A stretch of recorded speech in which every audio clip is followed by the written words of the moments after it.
Eu sou o Gustavo e esse é o De Olho na Notícia. Bora se atualizar e entender o que aconteceu na semana passada para saber o que ficar de olho nesta semana. Vamos começar aqui com a notícia do seu dinheiro. Perigo iminente? Estados Unidos acreditam que Putin invadirá a Ucrânia e mercados globais entram em estado de alerta. Petrobras salta 4% com disparada do petróleo. Letrinhas miúdas. Segundo informações da imprensa internacional, os Estados Unidos já trabalham com a certeza de que Vladimir Putin decidiu invadir a Ucrânia. As bolsas americanas passaram a renovar mínimas.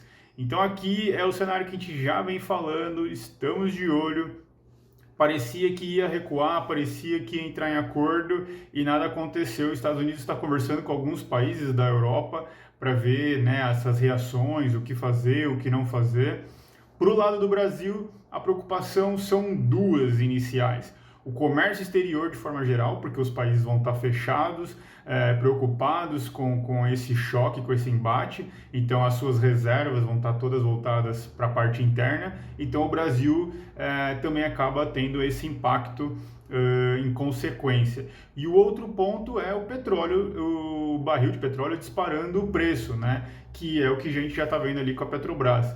E isso tem um efeito em cadeia aqui no Brasil, que a gente já falou algumas vezes, vale a pena lembrar que uma vez o petróleo, a gasolina, o combustível caro, todo o mercado, as coisas ficam caras por conta da logística. Caminhão caro, aí vai trazer comida do interior para a cidade, fica tudo muito caro. Então vamos ficar de olho para ver como que vai desenrolar ao longo da semana aí, se vai realmente de fato acontecer uma invasão ou vai conseguir dar uma equilibrada aí nas conversas.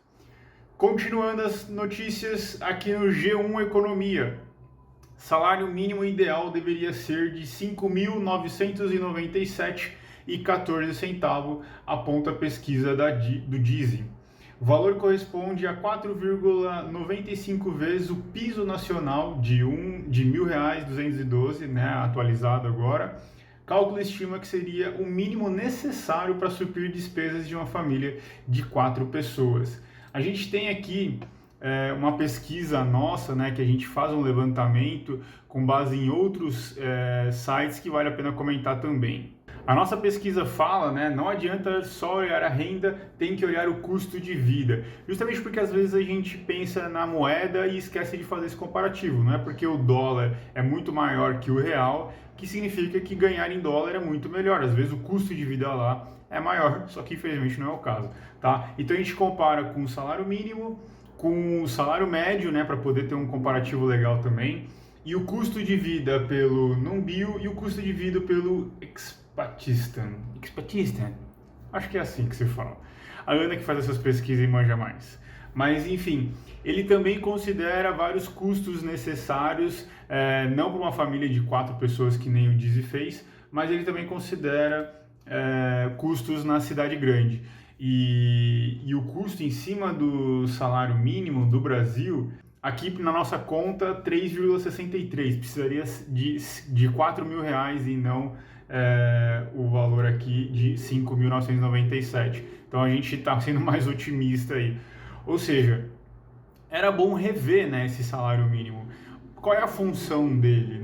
É para que as pessoas tenham um balizamento no trabalho ou é para que de fato seja um salário mínimo de sobrevivência, um salário mínimo para se sustentar, nem sobrevivência, mas para se sustentar? Então é importante fazer um estudo, aproveitar esse apontamento e ver, realmente, porque R$1.200 hoje em dia você não consegue viver em lugar nenhum, periferia da periferia, fora a comida que está muito cara, por conta da inflação, então tudo isso acaba impactando. Falando em inflação, a gente não poderia deixar de falar, na Exame aqui, inflação no IPCA sobe 0,54% em janeiro, a maior alta para o mês desde 2016. No acumulado de 12 meses, até janeiro, o IPCA teve alta de 10,38%, combustível e gás de cozinha tiveram queda no mês, graças a Deus, enquanto o preço dos alimentos subiu e teve maior impacto na cesta dos brasileiros. Então esse é o grande problema, o imposto ali no nosso consumo, a gente sente na pele e infelizmente aí a comida ficou mais cara. Teve um alívio do combustível, mas eu acho que vai ser rápido, né, porque a gente está vendo essa questão no embate lá Rússia e Ucrânia. Continuando no exame, pico de inflação no Brasil deve ser entre abril e maio, diz Campo Neto, o presidente do Banco Central. Então, letrinha miúda, o presidente do Banco Central disse que o comportamento do preço do petróleo está entre as causas da revisão da estimativa, complementando a notícia anterior. Tá?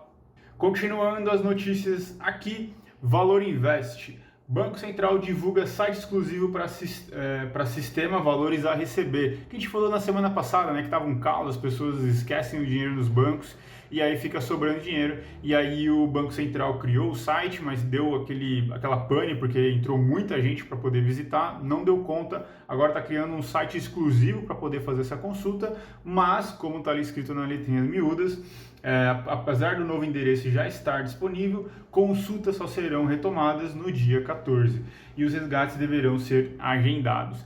Então, é importante você colocar na agenda para você saber se tem um dinheirinho ali para você poder dar uma aliviada nas contas a partir do dia 14, tá bom?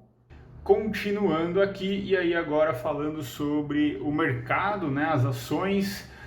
No Infomoney, um resultado muito interessante, Itaú Unibanco, né, o Itub 3 ou Itub 4, né, o códigozinho dela, lucra 7,159 bilhões no quarto trimestre, desempenho 32% maior e acima do esperado. Banco teve crescimento de margem financeira pelo maior volume de crédito e produtos com melhores spreads, além de alta de receita de serviço. O que isso quer dizer? Que as pessoas endividadas recorreram mais aos serviços do banco, as pessoas precisando de crédito, outros serviços, fez o lucro do banco subir. Então, infelizmente, a gente até deu uma notícia também do crédito rotativo. Quanto maior a gente consome, maior o lucro, isso acaba sendo natural, os bancos estão aí para lucrar mesmo. O problema é que a taxa é muito pesada. Claro que, sem querer passar pano, os brasileiros também não têm um hábito muito bom de pagar, acaba dando muito calote nos bancos, por isso que o spread acaba sendo alto, por isso que a margem de lucro é alta. Não quero justificar, é só um ponto para analisar, para colocar um ponto a razão do banco, mas de qualquer forma é muito caro esses tipos de empréstimo dentro do banco, por isso que é legal pesquisar melhor, estudar mais opções, ver as fintechs, bancos digitais podem trazer soluções melhores para você. Complementando no próprio Infomoney, Itaú, resultado surpreende projeções já otimistas e analistas veem divisão de água. Ação fecha em alta de 5,9%. A Credit Suisse vê números como bem positivos, com bancos diferenciando-se dos seus pares. XP destaca em margem financeira bruta forte. O que vale destacar? Além, obviamente, do resultado positivo do próprio Itaú, esse período que a gente está de resultados de várias empresas, né? Então, você vê que foi acima do esperado, então ela ficou com uma alta, né? O preço da ação ficou com uma alta de 5,9%. Então, as empresas, né, os analistas, fazem as avaliações, criam suas expectativas de lucro, crescimento, etc. e tal. Se é acima, vem. Se é igual, sobe, mas nem tanto. Quando a expectativa é abaixo, ou quando o lucro é menor ainda, né? No caso ali, por exemplo, o desempenho foi 32% maior, ou seja, o desempenho foi bom já, né? Então já justificaria um crescimento. Quando ainda é pior, não tem nem crescimento, isso acaba derrubando o preço da ação. Então, se você quer saber, o que faz uma ação subir e descer, isso é um movimento que a gente está vendo aí ao vivo e a cores, tá? Falando das ações, antes de finalizar as notícias, tem uma da Invest.com para você ficar de olho, você que investe em renda variável.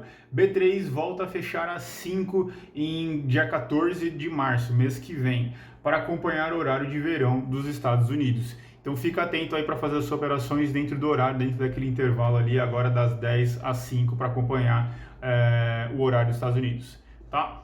E para finalizar, vamos falar aqui de criptomoeda.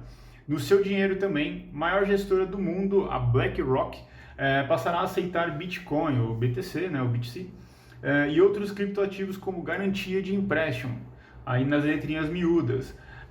Vários dos grandes bancos do Wall Street estão se aproximando das criptomoedas. O Goldman, o Morgan e o Citi já estão escolhendo cuidadosamente suas estratégias para mergulhar neste mercado. Ou seja, maior abertura para as criptomoedas, maior crescimento desse mercado de forma conjunta. Lembrando que hoje cada vez mais existem criptomoedas para tipos diferentes. Então tem o Bitcoin como reserva de emergência, acaba sendo meio que uma mãe de todo mundo, então ela puxa todo mundo para cima. Tem as de serviços, gerais ali, né, de contratos inteligentes. Então tem a Ethereum, Solana, Cardano, tem as DeFi, tem a do metaverso, tem a de jogo, então tem vários tipos diferentes e é legal você entender para você poder investir com qualidade. Inclusive o fundo Hashdex aqui no Brasil está aumentando o seu tipo de fundo, né, os seus índices, para também diversificar o portfólio. Vale a pena ficar de olho nesse universo que, pela notícia, está tendo cada vez mais abertura. Então, por mais que algumas falas derrubem, você vê que é uma evolução e está acontecendo, então vale ficar de olho. De olho também é o que a gente vai ficar nessas notícias ao longo dessa semana e ficar atento para ver o que vai rolar, o que não vai rolar, o que prestar atenção. Então agora explicadinho você já fica esperto, tá bom? Então muito obrigado e você te vejo na semana que vem.